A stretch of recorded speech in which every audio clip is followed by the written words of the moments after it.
calls for a new constitution by Justice and Development Party, AK Party, members along with Interior Minister Efkan Ala have been interpreted by opposition parties as a political ploy ahead of the June 7 general elections. After calling the constitution the product of a military coup, Ala said he does not recognize it. In response to a parliamentary inquiry filed by the Nationalist Movement Party, MHP, last weekend, Ala said that although he had pledged loyalty to the constitution as part of the inauguration oath he took for his current post, he does not recognize the current constitution, as it was drafted after the 1982 military coup. We, the deputies, pledge loyalty to the constitution, and abide by it. However, there is no reason for us not to call the constitution bad, even if there exist barriers to doing so. We do not recognize it, said Ala. Ala went on to say that the constitution must be replaced, as the current version does not ensure that state institutions act according to the national will. However, Ala's call for a new constitution is being questioned as insincere, as the AK party has been in power for 12 years and has not made a strong effort to replace the current constitution with a new and better one. The only initiative in this direction, the Parliamentary Constitutional Reconciliation Commission established in 2011, failed after the commission was abolished following serious deadlock in 2013. Members of the commission from the main opposition Republican People's Party, CHP, the MHP and the pro-Kurdish People's Democratic Party, HDP, issued a joint written statement in November 2013 accusing the AK party of dissolving the commission, since AK party members' absence from the commission's meetings caused a deadlock and ultimately the shutdown of the commission. Thus, Ala's support for a new constitution has prompted accusations of hypocrisy by certain members of the opposition.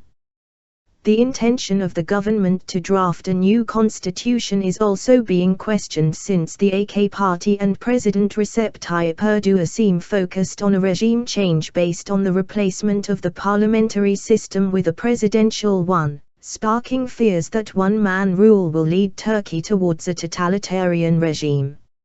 Speaking to Sunday's Zuma regarding Ala's statements, Tuka Toski, an MHP deputy chairman and a former member of the Commission on the Constitution, said the AK party wants a change in the constitution to put in place a presidential system that will finally make Erdogan the only man who has a right to speak about the country's politics and policies.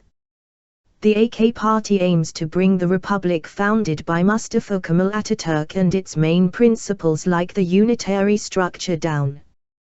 Their only intention is to install the presidential system and to transform the state into an authoritarian one under the rule of one man, not to introduce a more democratic constitution based on the improvement of fundamental rights for citizens, Toski noted.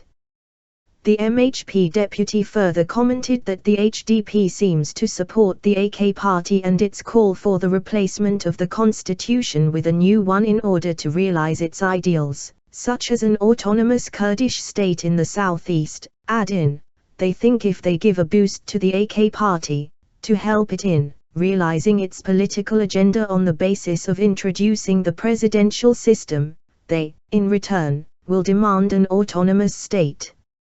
We have an interior minister who says he does not recognize the constitution, while we have a president who does not act in compliance with the constitution. They are already in contradiction with the requirements of the constitution, he added.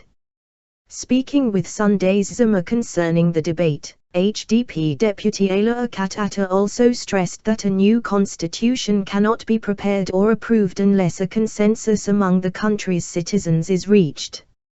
A new constitution should be based on multi-religious and multicultural principles for a healthy reflection of the whole population of the country.